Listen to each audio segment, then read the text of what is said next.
Señoras y señores, muy buenas noches y bienvenidos una vez más a Galicia Opina. Les presento desde ya a los invitados que me acompañan esta noche. En representación del Bloque Nacionalista Galego está con nosotros la señora Ana Pontón, portavoz del Bloque Nacionalista en la Cámara Autonómica. Boas noites, Muy buenas noches, muchas gracias. En representación del Partido Socialista de Galicia está con nosotros una noche más, un jueves más, el señor Ismael Rego, también diputado de la Cámara Autonómica. Muy buenas noches, señor Rego, ¿cómo está usted? En representación finalmente del Partido Popular de Galicia está con nosotros esta noche el diputado parlamentario Román Rodríguez. Muy buenas noches y bienvenido a Popular Televisión. Y por supuesto, buenas noches. Y por supuesto está también con nosotros Manuel González, redactor de Popular Televisión. Como ya es habitual, el debate de Galicia Opina estará centrado esta noche sobre tres temas que marcan la actualidad de la semana. La polémica sobre el copago sanitario ha vuelto a primera línea de la actualidad con las opiniones vertidas por el Valedor del Pueblo al afirmar que ni el sistema del copago ni eventuales privatizaciones son medidas que puedan poner en peligro el estado del bienestar. La crisis económica golpea de tal manera los fondos públicos que al parecer ya no quedan servicios intocables.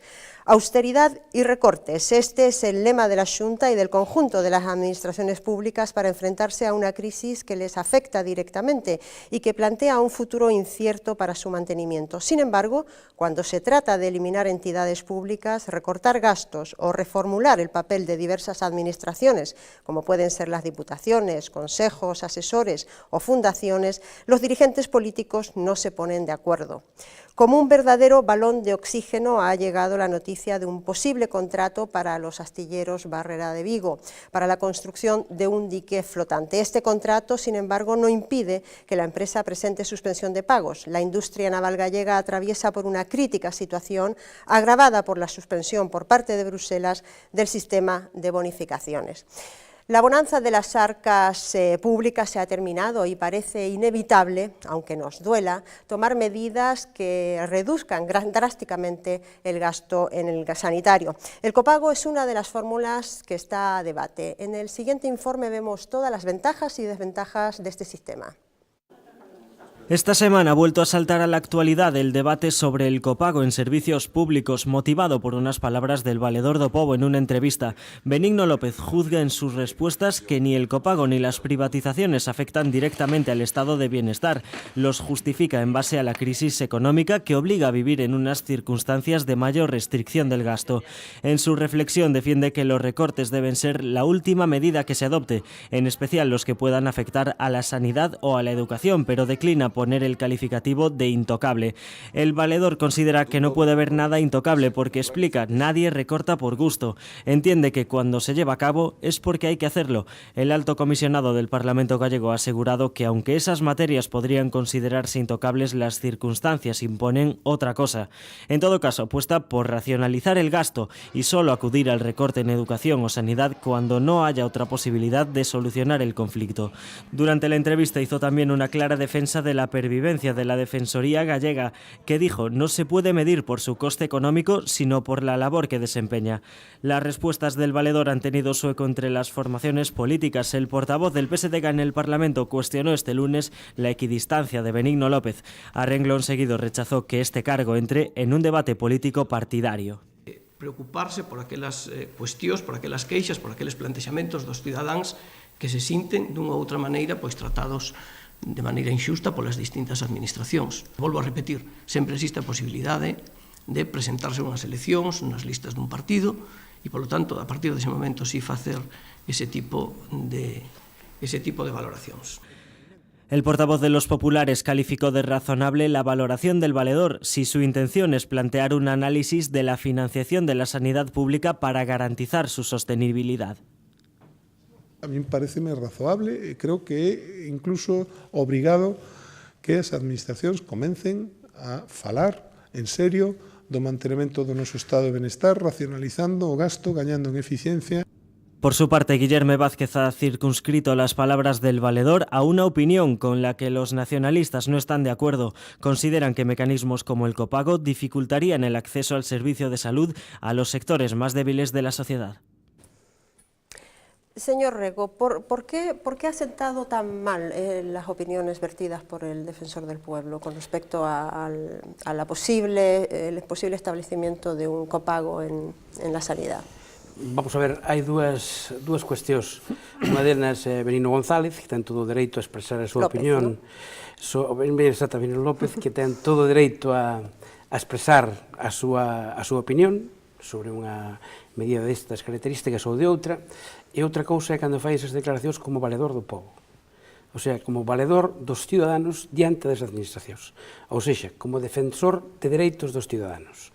E aquí estamos a falar dun dereito básico dos propios ciudadanos. O que el parece que é favorable que se estableza un pago para acceder a él, que baixo o noso punto de vista ten todos son desventaxas e ninguna ventaxa. Claro, puido haber plantexado outra cuestión, por exemplo, establecer o copago e que a institución do valedor do povo tuvera que vivir do que pagaran os ciudadanos por acceder a él. Podíamos ver o tempo que duraba. Non o dixo porque sería unha barbaridade. Non é menos barbaridade o do sistema sanitario, que é un dereito cidadano, un dereito constitucional, universal e gratuito, recollido por lei. E o valedor do povo, a súa función primordial é defender que se cumplan as leyes, especialmente naquilo que afecta aos dereitos dos ciudadanos. Por tanto, eu penso que o valedor, que ten dereito a equivocarse como calquer outro, e eu iso admito, se houbera rectificado, houbera sido mellor, eu pareceme que equivocouse, pero dunha maneira moi seria, e para min debía de ter xa rectificado. Como tal valedor. Outra cousa que individualmente, como ciudadano, podia ter a opinión que considera oportuna. Logo, despois hai unha cuestión, que é o tema de fondo. E o tema de fondo é un tema moi serio, porque ten desventaxas todas. Primeiro, temos un sistema de saúde que é un dos mellores que hai no mundo. E que, ademais, da Europa 17, somos o país que menos gasta en financialo. Por lo tanto, non é un sistema excesivamente caro. Que hai que gestionalo o mellor posible. Pero parece que non lo podemos mantener, independentemente que sea caro ou non. O problema é quen dice que non o podemos manter é por qué. Por que non é sustentable en España e si é sustentable en países que teñen menos recursos incluso que a España? Pois claro, non é sustentable porque hai unha estrategia de establecer en torno á limitación dun dereito, establecer un negocio. Aquí hai unha estrategia que é da dereita de toda a vida, por iso aplaudeu o portavoz do Partido Popular, aplaudeu inmediatamente as declaracións do valedor do povo. Pois claro, é a estrategia de sempre, establecer os dereitos dos ciudadanos en función de se son negocio ou non. Claro, coa sanidade non se pode xogar, entre outras cousas, porque limita tanto, e sería incluso gravoso, o sea, rompería a sustentabilidade do sistema, por unha razón. Unha das cuestións que fai o actual sistema é que os ciudadanos acuden ao médico e dicen que acuden moito ao médico. Preventivamente, iso é bon, porque custa menos curalos. Se tarda máis en acudir, vai costar seguramente moito máis curalos, e sobre todo, se non digo nada, aqueles que non poden acudir, porque non poden pagar. O sea, teríamos unha sanidade para pobres e unha sanidade para ricos, non? Intentemos, el planteamiento del debate yo quería que fuera lo más concreto posible realmente a que hablásemos de las ventajas y sin pudor acerca de la situación, ¿no? Señora Pontón, el copago ya existe en los medicamentos, en los fármacos. El copago existe en múltiples países de la Unión Europea y donde no provoca en ningún caso, pone en riesgo el estado de bienestar, quiero decir, con sistemas de salud garantizados. ¿Por qué al BNG también le provoca tanto rechazo el hablar de esa posibilidad? É que eu creo que cando se fala de copago hai unha cousa que se obvia, non? E que parece que os cidadáns non pagan a sanidade. E os cidadáns xa estamos pagando a sanidade, porque todos os recursos que teñen as administracións públicas e os recursos que van para o ámbito sanitario proveñen dos impostos que pagamos, co cal non é un sistema gratuito. E co copago o que se está introducindo primeiro é un elemento que introduce que teñas que pagar 2 veces por algo que xa pagaches, que sabemos que vai a limitar o acceso do sistema sanitario daquelas rentas máis baixas. E entonces, como se explica el pago en el fármaco? Bueno, a ver, que eu creo que son cousas distintas, porque ti tes unha parte do pago do acceso aos fármacos que está subvencionada, unha parte que non. Sabemos que hai fármacos que son moi caros, o nivel de financiamento depende dese tipo. Eu creo que se podería abrir un debate tamén sobre se, por exemplo, o pago no sistema sanitario, o pago de fármacos ten que ir vinculado coas rentas que cada quen ten. Bueno, pois é unha maneira, en todo caso, eu creo que o trasfondo e o problema que hai é o modelo fiscal que existe neste momento, porque frente a esa teoría de que non hai recursos, eu digo que é falso, eu creo que non é realista decir que o sistema sanitario non é sostible, desde logo os datos non din iso, e realmente nós tamén sabemos que o Estado español é un dos estados onde hai menos progresividade nas rendas, que o que garantiza que quen teña máis pague máis e quen teña menos pague menos, e en todo caso eu non coñezo cales son as ventaxas que ten introducir o copago, porque ao final o que se coñece dese tipo de sistemas é que son precisamente aquelas persoas con rendas máis baixas as que non acceden ao sistema sanitario, e creo que ese non é un modelo que nos defendamos para a sociedade galega. Señor Rodríguez, su opinión con respecto a este tema. Bueno, eu creo que as declaracións do señor Valedor do Pobo puñeron encima da mesa un debate que como sociedade temos que ter a corto e a medio prazo, non só os medios sanitarios, senón eu creo que no conxunto dos servicios públicos. Estamos nun momento conxuntural, víamos, por exemplo, o martes, onde estábamos prácticamente ao borde do abismo como Estado e como economía, e se me apuras casi como modelo social do que ímos coñecendo ata o momento. Eso é unha situación que parece obvia, non? Podemos falar por que se está así, por que non se está, pero é unha situación que é obvia, non? Me sorprendeu tamén, no seu momento, o ataque que tivo por parte, neste caso, das forzas da oposición, as palabras do señor Valedor, tendo en conta que un cargo non político que foi posto, nomeado no seu momento, cando había unha maioría parlamentaria diferente á de hoxe. E dito isto, eu creo que as forzas políticas, as tres forzas políticas, neste momento, estamos no mesmo camiño, é dicir, o Partido Popular ten dito claramente, a través do seu presidente nacional, Mariano Rajoy, a través do presidente da Xunta, o señor Feijóo, que o copago sanitario non está para nada na xenda política deste goberno.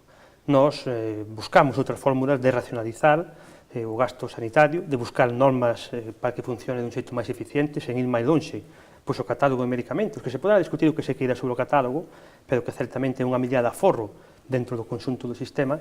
E o que tamén está claro é que, como políticos, debemos empezar a reflexionar sobre o estado de benestar que nos creamos e se a medio prazo vamos ser capaces de poder sostelo tal como está definido. Eso non quere dicir que teñamos que abandonar, por suposto, digamos, eixos básicos da política social, sanidade, educación, etc.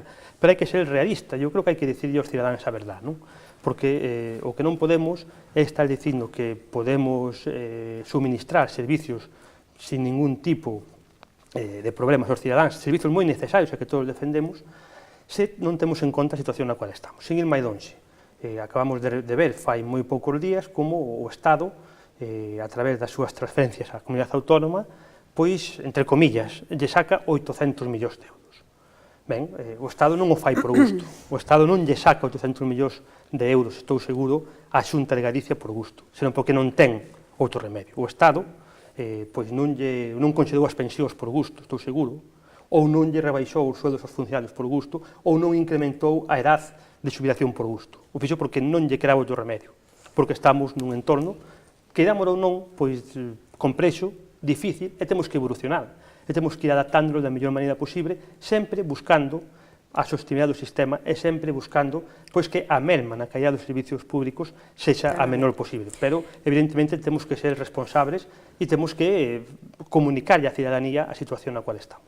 Bien, Manuel, por favor, tu pregunta, ¿a quién va dirigida? Ana Pontón. De los fármacos pagamos una parte, excepto pensionistas. ¿Por qué piensan que esta fórmula no se puede aplicar, por ejemplo, en las consultas médicas?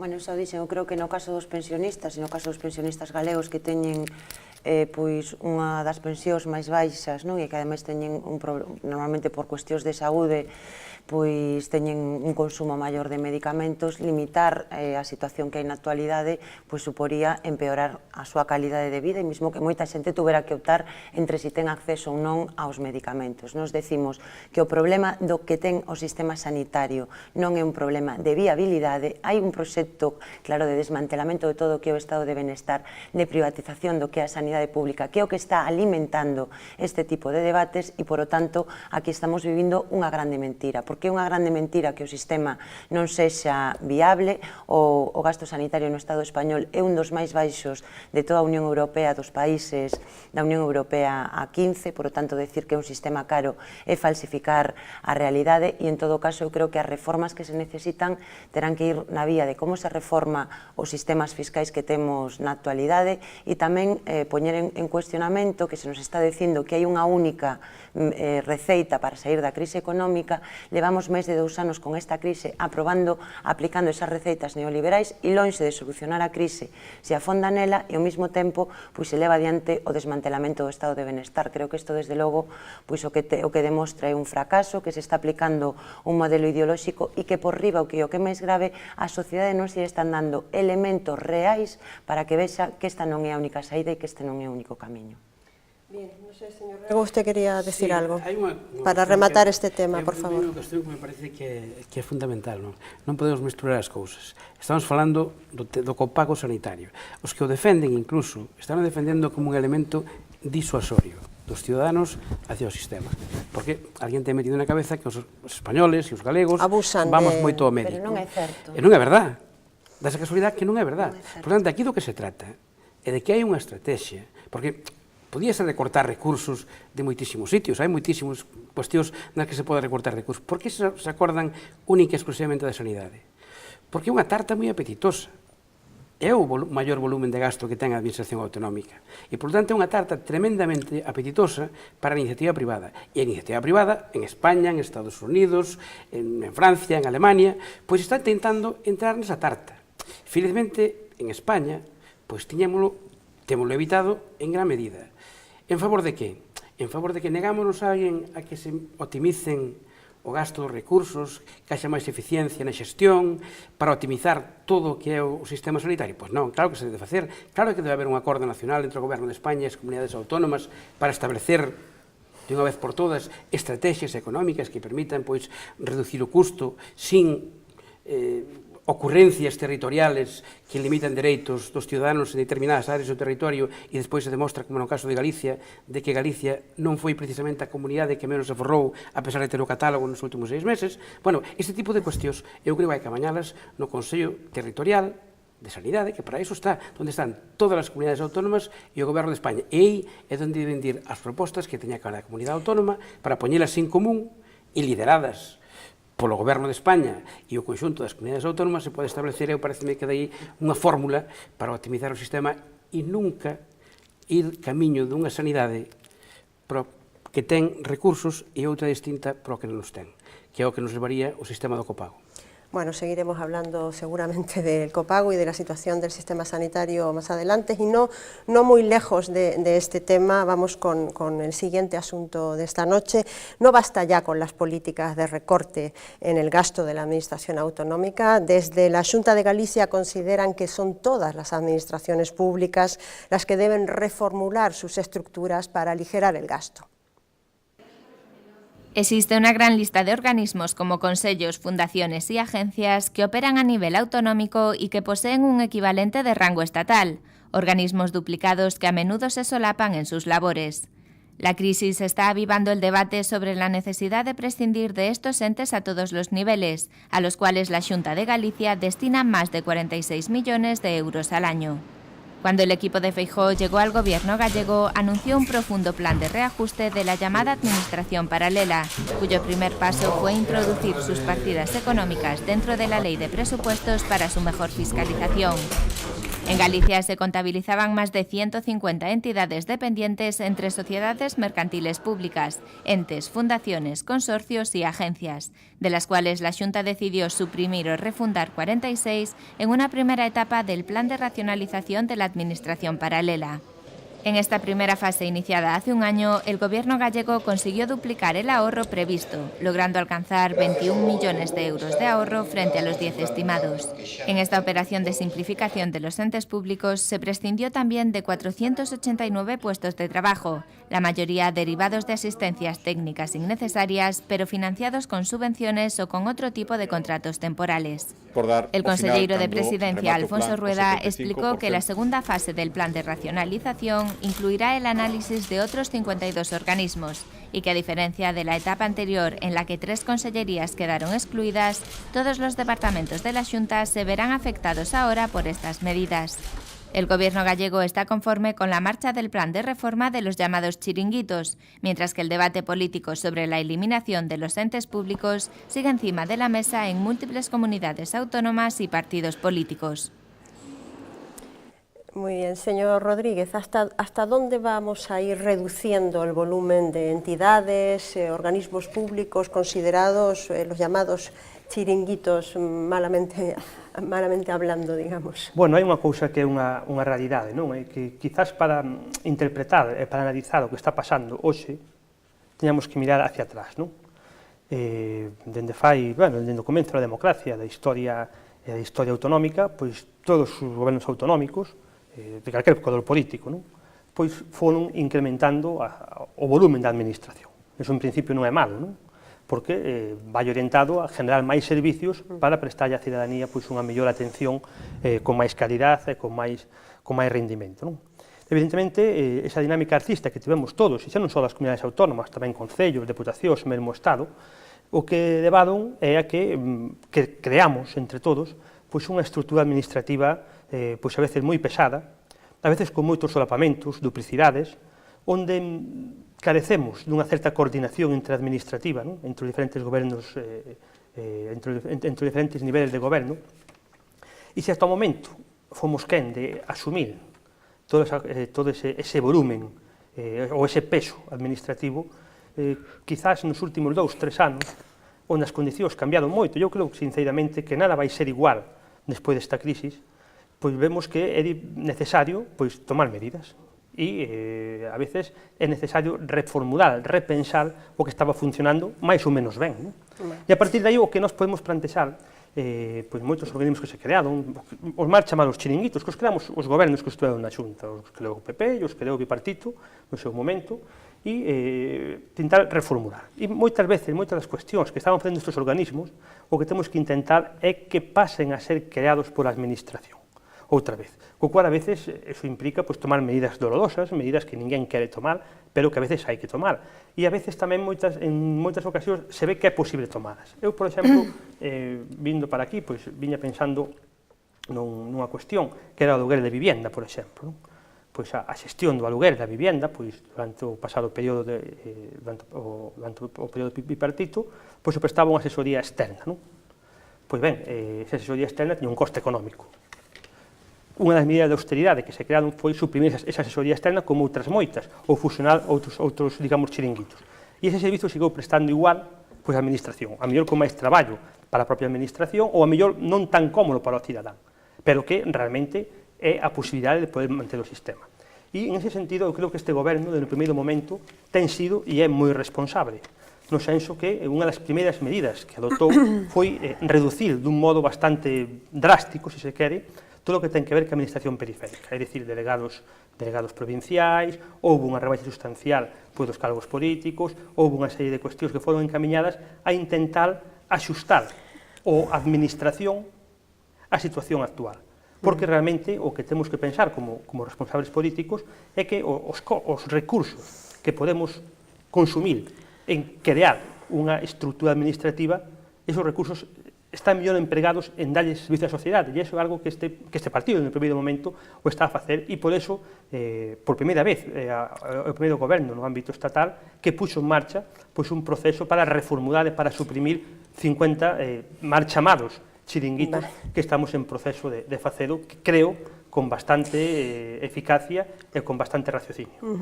Señor Rego, el problema es que no nos ponemos de acuerdo en los criterios, ¿no? Es decir, unos se mantienen, unos tienen un servicio público imprescindible, otros hay que cerrarlos ya inmediatamente. Quiero decir, ¿por qué hay una discrepancia de criterios tan grande entre los que consideran que las diputaciones no sirven para nada, los que consideran que las diputaciones es un ente absolutamente imprescindible para los ciudadanos y para los ayuntamientos, los que consideran que el Consejo Consultivo es también imprescindible? Es decir, ¿cuál es el criterio? ¿O cuál debe ser ese criterio consensuado entre todos los grupos parlamentarios? Eu penso que o primeiro que había que facer é axustar os discursos dos responsables políticos ao noso comportamento, o que facemos en realidad. Se partíramos de aí, teríamos dado un paso realmente importante. ¿A qué se refiere? Pois vamos a ver, hai que separar dúas cuestións. Unha delas son aqueles que se chaman unidades de gasto dentro do presuposto da comunidade autónoma, onde en Galicia hai unha cantidade, eu penso que é absolutamente desproporcionada, e outra cousa son o entramado institucional da comunidade autónoma, que tamén estuvo posto en cuestión, e de feito en algunhas comunidades autónomas pois desmontaron. Bueno, por si acaso hai algunha tentación, eu que se digo e afirmo que Galicia nin é Castilla-La Mancha nin é Extremadura, con moito respeto para esas comunidades, nin sequera é Asturias. Galicia é unha nacionalidade histórica que ten un entramado institucional recoñecido no Estatuto de Autonomía, que é o Consello Consultivo, o Consello de Contas, Valedor do Pobo, unha serie de institucións que cada unha ten a súa función. E, desde logo, deberán de cuidarse moito as persoas que están á frente delas, de facelas cada día máis útiles para o conxunto dos ciudadanos. Falábamos fai un momento do Valedor do Pobo. O Valedor do Pobo, con esta afirmación que acaba de facer, non dá a sensación de que lle fixera un favor moi grande á institución. Pero, bueno, seguramente que non seguirá por ese camiño. Bueno, igualito que o Consello de Contas, por exemplo, ten un papel fundamental, fiscalizador das contas das administracións públicas que operan en Galicia, pero que, ademais, tamén é un órgano avaliador da eficiencia no investimento dos recursos públicos, que é un tema fundamental, e que o está facendo, con maior ou menos fortuna, pero está facendo, portanto, está cumplindo un papel. O mismo que fai ao servicio do presidente da Xunta de Galicia, o Consello Consultivo de Galicia, que é un órgano consultivo, pero que é fundamental para que quen ten que tomar as decisións de maior responsabilidade no noso país. Por tanto, estamos falando dun entramado institucional que a nosa comunidade autónoma ten, porque eu creo que lle é útil como acorde co rango institucional que temos, e acorden para viabilizar tamén a xestión que temos que facer dos recursos que proceden dos impostos de todos os ciudadanos e o noso ámbito competencial. Outra cousa distinta son as unidades de gasto, e aí nos temos que poñer de acordo. Eu penso, cando se dice, bueno, que o goberno bipartito creou, bueno, vamos a ver, o 98% das unidades de gasto que hai creadas na Comunidade Autónoma de Galicia, e é normal porque foi quen gobernou máis tempo, as creou o Partido Popular. Por exemplo, as 35 fundacións comarcales, 30 e algo fundacións comarcales, que agora se están disolvendo, ainda non están disoltas, se están disolvendo, se disolven que a creou Manuel Fraga Iribarne, con do Soteu Rodríguez ao frente da Consellería de Presidencia, que na Lei de Comarcalización de Galicia. Bueno, o goberno anterior o que fixo foi aprobar unha lei para a súa disolución. Non deu tempo de disolvelas, e ten que ser o actual goberno, en cumplimento daquela lei, o que as vai a disolver. Pero non deu ningún outro paso, porque cando digo que adaptar o discurso á realidade, vamos a ver, acabas de dicir aquí que se eliminou os delegados provinciales. Nada máis lonxe da realidade. Se puxeron 4 delegados máis, por unha razón, porque o que se fixo foi, os que eran delegados provinciales, se lles cambiou de nombre e agora se chaman jefes territoriales. Siguen tendo coche, siguen tendo secretaria, siguen tendo gabinete de prensa, siguen tendo o mismo, solamente lle cambiaron de nombre. E a maiores deso, se crearon 4 figuras, unha en cada provincia, que se chaman superdelegados. Por lo tanto, baixo unha mostra de austeridade e de reducción das unidades de gasto, non se esconde ninguna outra cousa, eu non teño outra palabra que dir, que é unha gran mentira. Aquí o que hai son todos os que eran antes delegados, agora son jefes territoriales. Bueno, pois, e agora hai, a maiores, os 4 chamados superdelegados. Bueno, pois, hai que casar o discurso coa realidade que facemos. Déjeme darle la palabra a la señora Pontón, porque yo imagino que el señor Rodríguez va a querer contestarle a su comentario. Señora Pontón. Bueno, eu tamén creo que hai unha cousa que habería que clarificar. E que unha cousa son chiringuitos e outra cousa é cuestionar o papel que teñen que ter as administracións e entes instrumentais que cumpren unha función. Claro, eu non cuestiono os Sergas. Se metemos todo no mismo saco, claro, o Sergas podía ser un chiringuito porque é unha entidade instrumental da administración e hai unha Consellería de Sanidade. Desde logo non creo que teña que desaparecer. Por eso que hablaba de chiringuitos como un término evidentemente claro, pero, absolutamente equívoco, ¿no? Métese, entón, eu sí que creo que na administración había chiringuitos, as fundacións comarcais eran chiringuitos que eso serviron para pagar favores políticos por parte dos gobernos do señor Fraga. E de feito, o actual goberno da Xunta hai 2 anos que podía ter disolto as fundacións comarcais e estivo agardando e dilatando todo ese proceso durante moito tempo e mesmo aquelas persoas que foron contratadas dunha maneira, digamos, non do que son os cánones que deben de rexir dentro do que é a contratación da administración pública, a esas persoas se lles vai a manter o seu posto de traballo, porque sabemos que detrás deso pois hai o pago de favores políticos. E a min, ademais, me parece que detrás de toda esta digamos, este eslogan que colleu o Partido Popular, que é a austeridade, se esconde os recortes sociais, se esconde a ineficacia a hora de actuar frente á crise económica e, sobre todo, non querer ir a reformas estruturais.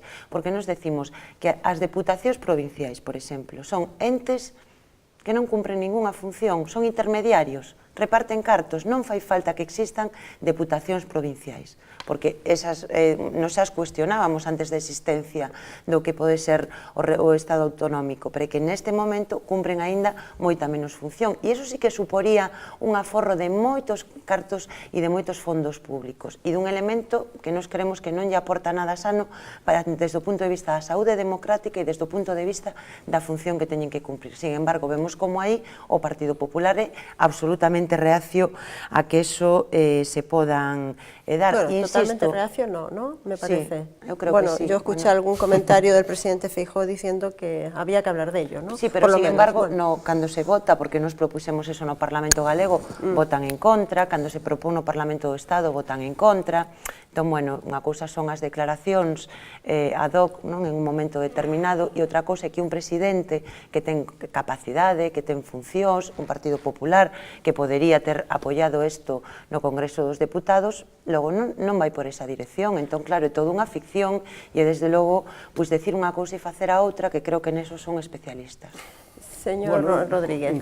Collendo as palabras da señora Pontón, eu creo que dicir unha cousa e facer outra pois se lle pode trasladar esa mensaxe a moitas forzas políticas. Vostedes levan criticando históricamente as deputacións e cando teñen oportunidade gobernan en elas. Pero eu ese argumento non o vou aceptar, porque eu digo, que vostede o acepte non é unha cuestión, eu cuestiono o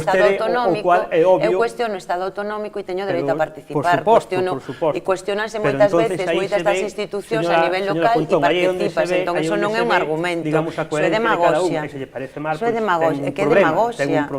que non me gusta demagoxia, porque nos debates eso mata o debate. Que as fundacións comarcales son do Partido Popular, e eu lle podo dar algúns exemplos de concelleiros do Bloque que eran xerentes comarcales que foron asumidos por a Administración Autonómica. Depois varios exemplos, ademais. E aparte me parece mal persoalmente, pois un cabeza de lista seu da Agorada, que é concelleiro do Bloque, sin ir máis longe. Xerente comarcal da miña comarca do Deza, sin ir máis longe. E lle podo dar algún nome máis.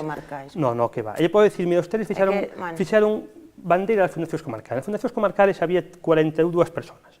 En Seaga, que foi, entre comillas, unha sociedade instrumental creada por vostedes, a cantos miles de persoas meteron. Non se pode criticar o que se fai cando fai outro goberno, cando fai un, pois, rasgarse as vestiduras. En todo caso, eu creo que aquí, ao marxen estas cuestións que veñen un pouco para rebatir o que se está plantexando, creo que unha cuestión importantísima é realmente definir o modelo administrativo que queremos. É certo que temos un nivel autonómico moi reforzado nas últimas décadas, é certo que temos un nivel local entre os concellos e as deputacións que, en certa medida, quedaron obsoletos e que deben readaptarse á nova situación. Eu creo que iso é o que debemos plantexarnos seriamente. E este momento concreto, esta crise na cual estamos, creo que pode ser un bom momento para repensar o modelo administrativo que queremos. Evitar solapamentos, evitar duplicidades, favorecer, digamos, un ámbito de xestión máis eficaz, máis eficiente, etc. E despois, indo a unha cuestión concreta que se dixo aquí, eu creo que hai cuestións que podemos discutir, se poden argumentar políticamente, pero que as estadísticas, os datos, o demostran claramente. É dicir, este goberno, esta administración, no primeiro momento que chega á Xunta, pois puxo en marcha medidas de austeridade que vostedes teñen criticado moito no Parlamento, teñen criticado sempre. Lle podrán gustar ou non, pero son medidas claramente de austeridade e que comenzaron claramente por a propia estrutura do poder político da Xunta. É dicir, houve unha reducción de consellerías, houve unha reducción de asesores, houve unha reducción prácticamente de todo aquilo que tiña que ver co funcionamento e ca dirección política da Xunta de Galicia. E iso é algo objetivo. Señor Maidoncho, un dato simple. O número de consellerías, evidentemente o número de consellerías ten un gasto. É dicir, unha estrutura administrativa e política ten un simple gasto por sempre feito de cero. E iso é unha medida de aforro, que é pequena, por suposto que é pequena, pero é un mensaxe que se quere lanzar á sociedade e que a partir de aí debemos ir implementando políticas públicas que den soporte a unha mensaxe, por certo, unha mensaxe que este goberno, de xeito moi responsable, comenzou fai 2 anos. E que outras administracións autonómicas van a facer agora, porque non lle queda outro remedio, porque a veces os políticos, e sobre todo aqueles que perciben que a política é facer gasto, a veces nos esquecemos do ingreso. É dicir, unha administración pública ten un gasto, genera un gasto público, pero para generar ese gasto hai que ter un ingreso. E os ingresos, queirámoslo ou non, nunha administración veñen por 2 vías, ou vía impositiva, ou no caso dunha comunidade autónoma, por vía de transferencia do Estado. E non hai máis para onde ir. Por vía impositiva, a actividade económica, se remato, está como está, as comunidades autónomas recaudan moi pouco diñeiro cos seus impostos propios, hai unha caída notabilísima de ingresos en todas as administracións, principalmente na do Estado, e por transferencias, esta comunidade autónoma, todas as comunidades autónomas, estamos vendo como hai unha caída notabilísima das transferencias do Estado. Señor Maidonche, esos 800 millóns de euros, que é casi o 10% do orzamento da Xunta que acabamos de ver fai nada. Co cual, debemos falar de gasto e debemos falar tamén de ingreso, porque se nos centramos só no gasto, creo que estamos vendo de xeito parcial só o funcionamento da administración. E se non o vemos, e xa remato, perdón, cunha perspectiva integral, podemos entrar nunha dinámica de absoluta irresponsabilidade de facer gasto constante e de meter as factura debaixo dun caixón, como se está vendo agora en moitísimas comunidades autónomas e tamén, por desgracia, en moitísimos concellos. Bueno, parece que todo nos lleva a la semana que viene, que es la reunión de ese Consejo de Política Fiscal, ¿no? De la próxima semana, creo que es el día 21, porque parece que todos los caminos llevan a Roma y que todo termina allí, en el famoso modelo de financiación para las comunidades autónomas. Manuel, tu segunda pregunta, por favor. Sí, para Ismael Rego. ¿Eliminaría usted alguno de este tipo de organismos públicos? ¿Cuál sería el primero? Sí, pareceme que hai axencias, desde logo, as primeiras que eliminaría son as que se van a crear. Vai se crear neste momento unha axencia nada menos que de xestión das infraestructuras en Galicia. Por certo, a Xunta está intentando crear sin tope de personal. E logo despois hai unidades de gasto dentro da administración autonómica que eu penso que son claramente prescindibles.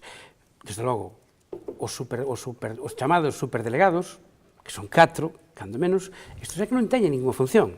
Non se lles coñece ninguna función, porque as funcións as fan os chamados jefes territoriales, que eran o que o papel cumprían os anteriores delegados. Por tanto, todos esos, eu creo que sobran con claridade. Claro, dice o señor Román que é algo absolutamente lógico como discurso, entenda isto. Claro, hai que reducir gastos e hai que meter a palabra austeridade. O que ocorre é que esa palabra hai que vistila con algo. E hoxe en día, a administración autonómica, proposta da Xunta de Galicia, é menor que fai 3 anos.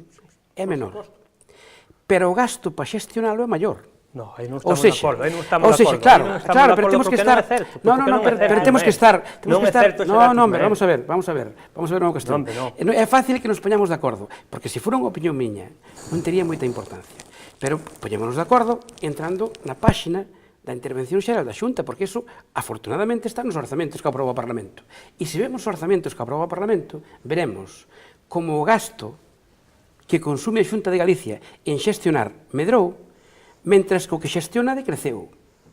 Ese é o problema. Non, iso non é certo, porque sabemos perfectamente que houve unha reducción en gasto interno absoluta. O que lles prego aos ciudadanos, calqueira cidadano que queira entrar na páxina web da Xunta de Galicia, que entre no presuposto e pode verlo. E verá como costa máis xestionar menos. Esa é a política da austeridade do presidente da Xunta. A nós nos gustaría que fora outra. e que estableceron un acordo coas forzas políticas para que fora outra, con independencia de quen tuvera a culpa en crear as unidades de gasto ou non crealas, se a tuvo Pepe ou se a tuvo Juan. Temos o que temos, poñámonos de acordo. Eu pareceme que o Grupo Socialista nunca se negou a ir a esta posibilidade de acordo. O que nos negamos é que se mantiña un discurso na mente se fai unha cuestión completamente distinta. É absolutamente falaz dicir que se gasta menos en xestionar do que se gastaba antes. Gástase máis xestionando menos, porque temos menos recursos. Logo, despois, o tema dos ingresos. Claro, o tema dos ingresos, sí, o tema dos ingresos, claro que temos que terlo en conta, señor Román, pero vostede me está aquí falando... A veces parece que non, Estános aquí falando de 800 millóns de euros, por certo, dos que 600 non están no presuposto. Pero non están no presuposto... Pero que van a estar no que ven. Non están no presuposto. O señor presidente da Xunta... O señor presidente da Xunta... Do desfase orzamentario, do bipartito do 2008. Escoite un momento. O señor presidente da Xunta reclama e dice que os necesita para este ano, que ya é imprescindible porque os tiña, por o visto, negociados non sei con quen. Este momento non o puido explicar con quen os tiña negociados. Tanto os tiña negociados que nos orzamentos da Comunidade Autónoma para o ano 2011 non os inclueu. Non están no orzamento. Se estuveran negociados, incluiríos no orzamento. Eu só teño que dicir unha cuestión, é que senón, como suele dicirse vulgarmente, rebento. Mire, esta administración teñe que devolver, como vostede ben sabe, 2.600 millóns á administración autonómica, porque o gastou antes o bipartito. Foi no ano 2009. Foi no 2008 e 2009. E sabe que esta administración ten que devolver... Non, só vou falar dos grandes números. 2.600 millóns de facturas que deixaron vostedes. 241 millóns do fondo de compensación que se quitou.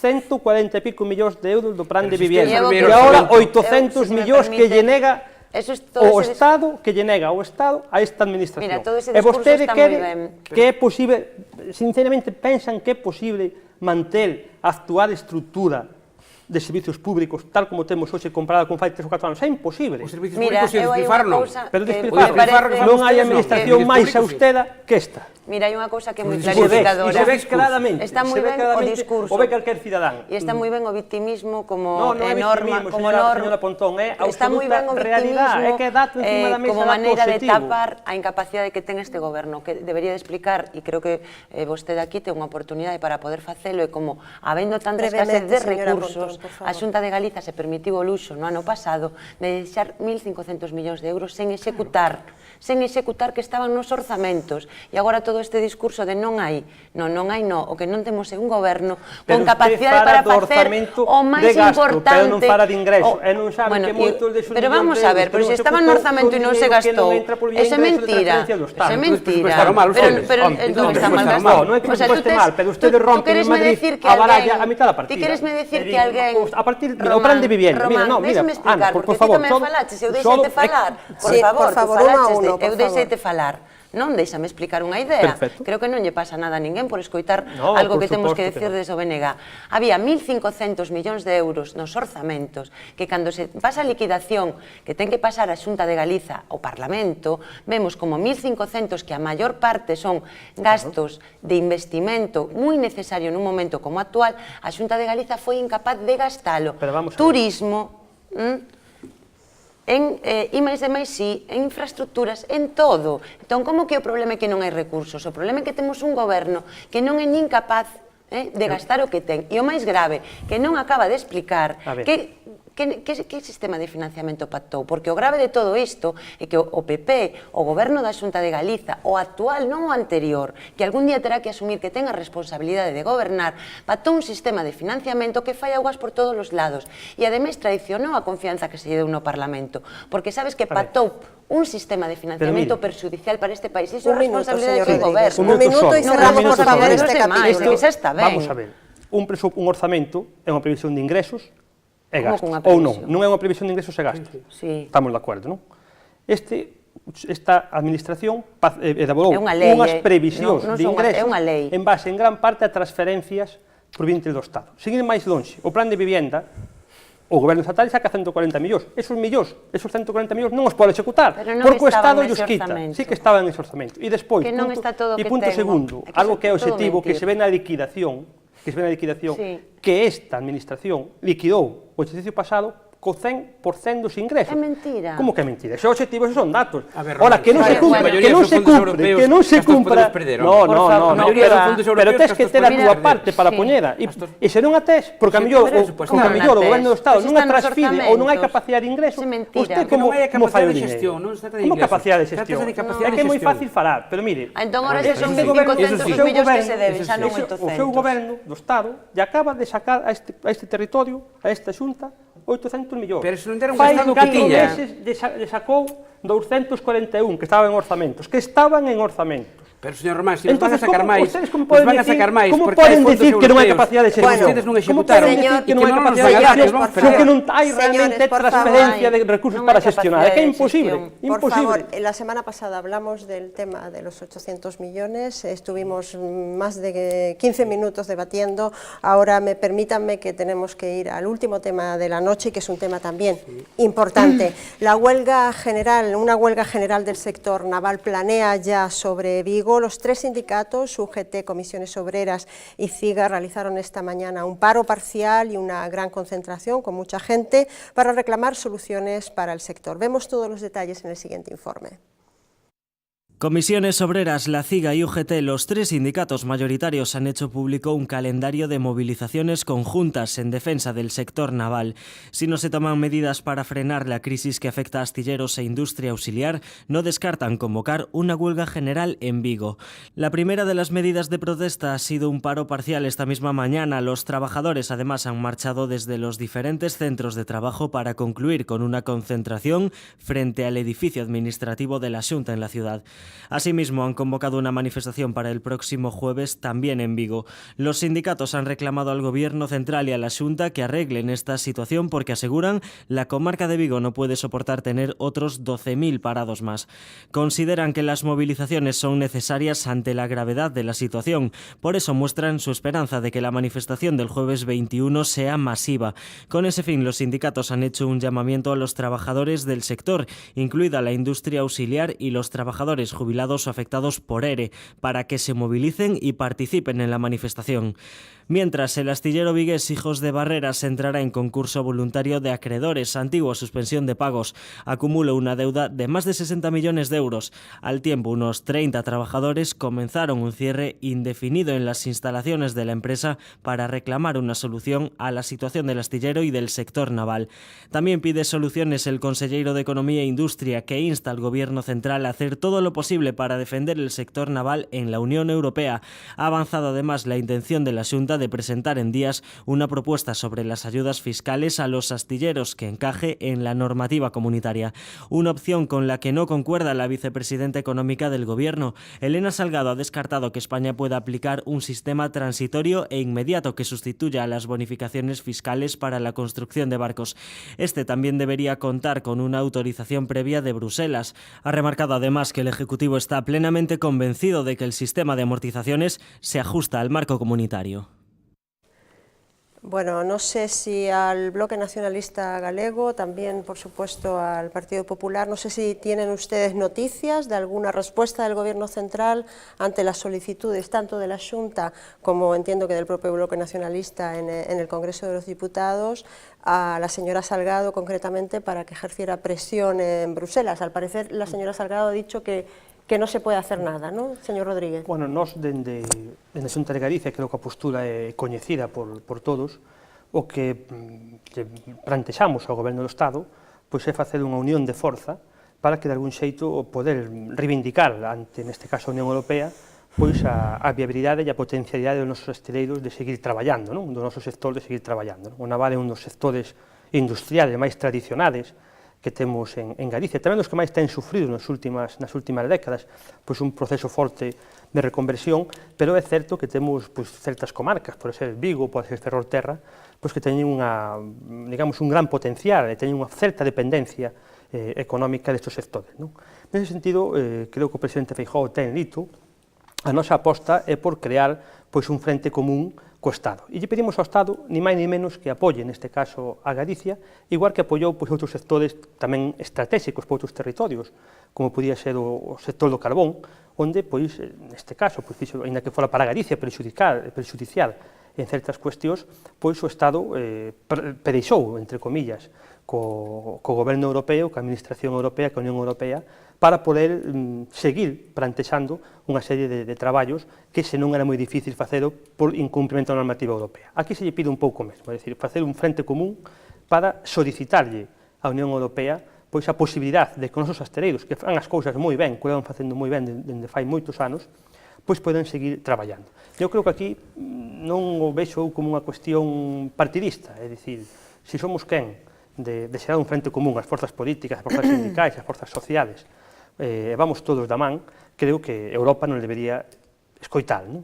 E iso é algo no cual pois esta Xunta está traballando e é algo que en certa medida pois se lle solicita que o Goberno do Estado dé un paso adiante e, como xa dixen antes, igual que se fixo pois noutros sectores estratégicos, outros territorios, como era o caso do carbón, se traslade tamén a Galicia pois esa estrategia e podamos facer un frente común ante a Unión Europea. Señora Pontón, ¿usted prevé realmente la posibilidad de una huelga general, visto el inicio de las movilizaciones en Vigo? Y mi segunda pregunta, ¿realmente el sector naval gallego es competitivo? Quiero decir, ¿hasta qué punto es dependiente de este sistema de bonificaciones, independientemente de que en los otros sectores y en los otros países el sistema de bonificación también les sea beneficioso, pero hasta qué punto el sector naval, la industria naval gallega es dependiente de estas bonificaciones? A ver, eu sobre a primeira cuestión non sei se vai haber unha folga ou non, en principio creo que os que na deben e poden convocar son os sindicatos. A miña opinión particular é que dada a situación que hai, a relevancia que ten o sector naval non só para Vigo, sino para o conxunto da actividade económica no noso país, esa debe de ser unha opción que os propios traballadores e traballadoras teñan moi en consideración, dado que eu creo que aquí ou hai realmente unha resposta social frente a esta agresión ou vamos a ver como se produce unha segunda reconversión naval encuberta e creo que iso é un golpe letal para a economía deste país.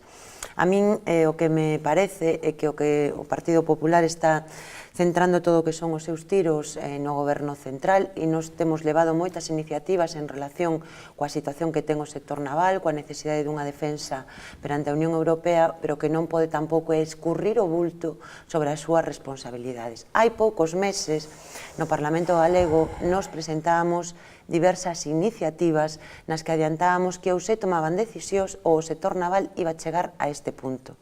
E nas decisións que hai que adoptar a Xunta de Galiza hai algunhas que hai meses que tiña que ter tomado, porque é moi curioso que agora mesmo se este falando de que se están mirando de se van a habilitar créditos especiais ou non, cando eso xa o aprobou o Parlamento hai meses. É dicir, que estamos vendo como este goberno, e ora incido na outra cuestión, porque eso tamén me parece importante clarificalo, como a Xunta de Galiza é un goberno que está solo para opinar, non para solucionar. E a mí eso me parece gravísimo. E despois, competitivo, claro que competitivo o sector naval, e podía ter sido máis se non se tomaran decisións que aínda limitaran a nosa capacidade productiva, como estamos vendo en Ferrol. Eu creo que todo a Unión Europea é un sistema que ten unhas normas de xogo trucadas absolutamente, se amparan en normativas que son normas que se poden cambiar para ir fundindo determinados sectores económicos e nós temos moi claro que neste país se cambia a actitude e iso ten que empezar tamén pola Xunta de Galiza a respecto de que defendemos, de que queremos e se está disposto a ir a estas últimas consecuencias ou isto non é un problema de competitividade e de capacidade, é un problema de normas de xogo absolutamente perversas. Señor Rego, le dejo la palabra porque imagino que... Bueno, sí, a verdad que nós defendemos e desde logo impulsamos que o Goberno de España force todo o que poida para que isto teña unha resolución rápida. Nós queremos que isto vai ter solución, pero que non basta que teña solución, ten que ter unha solución rápida, xa que estamos nun sector moi sensible, que é estratégico para Galicia e para os galegos. Sabemos que o Goberno de España está traballando con contundencia en ese tema, pois o que a ministra expresou ayer no Congreso dos Diputados con absoluta claridade, aínda que hai que ter cuidado con algúns mensaxes. Por exemplo, non dudo da boa intención do presidente da Xunta en este tema, só faltaría. Agora, claro, o seu discurso calificando de axudas o aluguer fiscal que se está producindo co sector naval non axuda nada, porque por calificar as de axudas é polo que temos a denuncia de 5 países da Unión Europea. Claro, se o propio presidente da Xunta recoñece que son axudas que non é verdad, como ayer puido demostrar no Congreso dos Diputados a ministra, a verdade que o presidente da Xunta en este temas, cando menos un pouco de prudencia. Eu estou seguro que o fixe con boa intención e que está tan interesado como a calqueira en que este tema se resolva, pero fai falta que este tipo de resbalós non se cometan desde a primeira institución do país. E depois hai un tema que me gustaría que quedara claro. Eu pareceme que o sector naval, ademais deste problema, ten algún outro, non nos equivoquemos. O sector naval en Galicia ten algún outro problema, porque esta medida afecta non solamente a Galicia, afecta a Galicia, o País Vasco e a Andalucía. Pero neste caso, centrémonos na mesma medida, pero afecta a todos. tiene? O outro problema é que no noso país non hai política industrial. E iso afecta durísimamente no sector naval. A produción industrial en Galicia caeu drásticamente nos últimos 2 anos. Por qué? Por unha razón sencilla, non existe política industrial. É máis, eu estou seguro que se mañá o presidente da Xunta tomara a decisión de que desaparecía do goberno a Consellería de Economía e Industria, na idea votaría en falta. Bueno, o principal instrumento... Non, pero deixe un segundo na máis. O principal instrumento financiero que ten hoxe en día Galicia este ano absolutamente descabezado, que é o IGAPE, desde fai 2 meses. Absolutamente descabezado e paralizado. O principal instrumento financiero da economía galega no momento que estamos sofrendo a peor crisis da nosa historia. Señor Rego, por favor, hablaremos del IGAP en otra ocasión, pero realmente no quiero que nos vayamos, porque sobre todo porque tenemos todavía un tema más. Rápidamente, Manuel, sí, última pregunta y le pido por favor que sea lo más breve posible.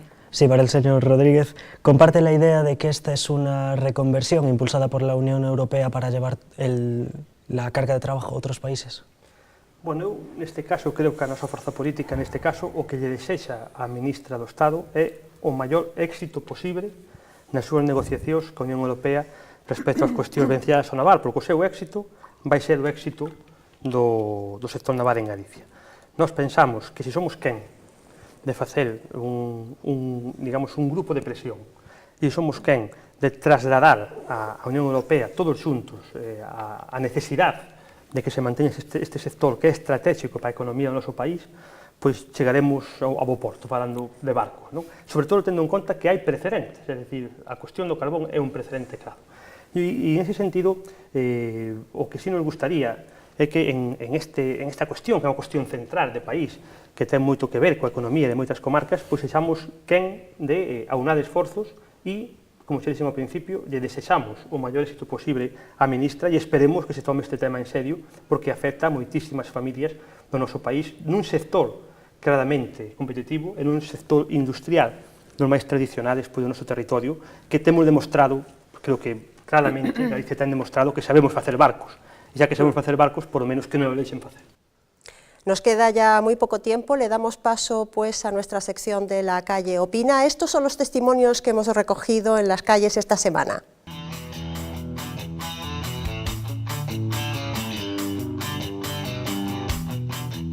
Frases como hay que consumir con responsabilidad o yo controlo forman parte del discurso de los jóvenes a la hora de hablar de alcohol, pero la realidad es otra. Cada fin de semana miles de jóvenes acuden a su cita semanal con el botellón, algo que los ciudadanos gallegos no ven nada bien. Muy mal, por parte de a las personas a quienes perjudica sensiblemente. La verdad es que muy mal, beben excesivamente, no beben cosas de calidad y tampoco es obligatorio beber. Fatal, fatal. Para mí, baixo o punto de vista, pues, para estes mozotes que empezan xa a tomar alcohol así sin ton ni son, eso é terrible. Los gallegos están en contra del botellón, pero aún así tienen claro que si el problema persiste, es necesario que los ayuntamientos habiliten zonas destinadas a esta práctica, que los fines de semana se convierte en una verdadera pesadilla para muchos vecinos que quieren conciliar el sueño o evitar los ruidos, por no mencionar la suciedad que generan. Creo que se deberían habilitar lugares para hacerlo en las afueras de las ciudades y con servicio de transporte para que la gente no tuviese que coger el coche. A xuventud quere disfrutar. Poden disfrutar todos sempre que haxa o do botellón que o poñan nun lado onde non moleste. A pesar de que la ley prohíbe beber hasta los 18 años, a esa edad más del 90% de los jóvenes ya han probado el alcohol. Era el valedor do Pobo Benigno López el que hacía sonar la voz de alarma hace poco más de un mes al abrir una queja de oficio para investigar la presunta presencia de menores en los botellones que se realizan cada fin de semana en nuestra comunidad. Debería de prohibirse porque, en cierta manera, cuando uno se puede enganchar al alcohol, puede empezar a una edad muy temprana, ¿no? Fatal, aún peor, porque los niños deberían de estar en cama aún. Los menores de 18 años no debían beber porque además no deben beber, sobre todo de esa manera. Pero ¿quiénes son los verdaderos responsables de que los menores beban? Los ciudadanos lo tienen claro y no dudan en exigir un compromiso para frenar y reducir unos porcentajes que aseguran que los jóvenes se toman su primera copa a los 14 años. Fundamentalmente a los padres y el sistema de educación. En principio los padres por dejarlos salir a tan temprana edad. Deberían poner unas normas y que se cumplieran, e intentar razonar con los hijos, intentar llegar a un acuerdo. Bueno, es un tema evidentemente polémico, botellón sí o no, áreas específicas para realizarlo sí o no, hay algunos ayuntamientos que las habilitan, otros que no quieren hacerlo, ese es un poco el debate. Quiero decir, por una parte hay un problema real, que es el consumo de alcohol en menores, un segundo problema, los derechos de los ciudadanos o de los vecinos. Una primera ronda de valoración, primera y corta, por favor, señor Rego. Bueno, eu creo que o ocio dos xóvenes non pode dicirse que este ligado á cultura do alcohol. Sin embargo, a cultura do alcohol está moi pegada á sociedade do noso país e, por lo tanto, non debemos de circunscribir aos xóvenes este problema que non é dos xóvenes, dos de agora, é dos de agora, dos de antes e dos de anterior, por lo tanto, e desde logo dos maiores. O sea que dificilmente se pode conxugar, hai pais que se queixan de que os rapaces van ao botellón, pero, sin embargo, eles están nas terrazas tomando o famoso cubata ou que se terci, por lo tanto, é unha cousa que está moi entremezclada e o que sí penso que ten moito que ver co modelo educativo, en sentido amplio, educación na familia, educación tamén nos centros educativos, para que o ocio da nosa sociedade non esteña tan basado na cultura do alcohol como está actualmente, porque cada vez parece que vai a máis invertir a menos. Señora Pontón. Bueno, eu diría que hai que diferenciar os dous debates, porque eu creo que unha cousa é falar do problema do consumo de alcohol en menores e nese sentido, por exemplo, nos temos dito que non nos parece a vía a que ten aberto a Xunta de Galicia, que fai leis que o único que fan é incrementar a idade, pero realmente non pon medios para traballar todo o que é o ámbito educativo neste terreo. E logo, co que se refire ao botellón, eu creo que hai unha cousa que hai que conciliar e o dereito que ten a xente a dormir, a estar tranquilamente nas súas casas, con tamén que a xente nova require de espazos. Creo que as experiencias que hai de habilitación de zonas onde non se molestan solucionou os problemas de convivencia e pareceme que negar esa realidade é querer mirar para outro lado. Señor Rodríguez, le doy 30 segundos. Aquí a clave é compaxinar o direito á diversión dos xóvenes e ao ocio, que todos fomos xóvenes e debemos ter ese direito, co direito ao descanso da xente. E tamén unha segunda cuestión, o botellón en sí mismo non é nin bo nin malo, é malo cando se abusa da bebida alcohólica ou cando, digamos, detrás do botellón, digamos que é unha reunión entre xóvenes, pois o mobiliario urbano, o espacio público, pois queda moi degradado.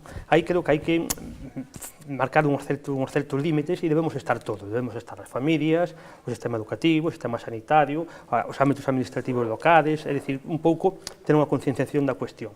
Pero, en sí mismo, creo que é moi importante, sempre houve esa necesidade de compaxinar o direito ao ocio co direito a dormir tamén cada unha na súa casa. Muy bien, pues no tenemos ya más tiempo, se ha agotado. Muchas gracias por acompañarnos, señor Rego, gracias por su presencia, señora Pontón, una vez más, muchas gracias. Señor Rodríguez, y a ustedes no se vayan porque seguimos debatiendo y analizando la actualidad con otros invitados y otros puntos de vista. Volvemos en 2 minutos.